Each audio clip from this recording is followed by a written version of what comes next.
Hello guys, Sanbonani and welcome back to my channel.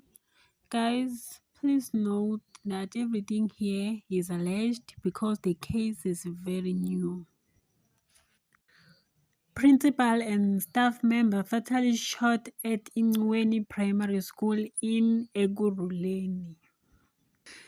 A horrific shooting has taken the Tembisa community after a school principal and administrative staff were fatally shot at Ingweni Primary School in Eguruleni.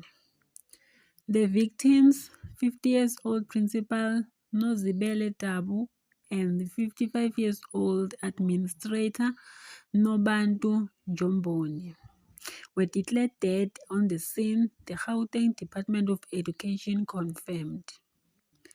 The shooting occurred on Tuesday at around 5 p.m. while the principal and the colleagues were preparing for a meeting.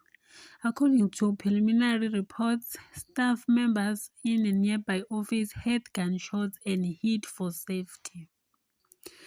When they emerged, they found Tabu and Njomboni lying in the passage of the administration block. Emergency services were called immediately and declared both victims dead upon arrival. Guys, please note that these are still allegations. That brings us to the end of our today's video. Please like, comment and subscribe. I will see you video elandelayo with more updates of this case. Bye.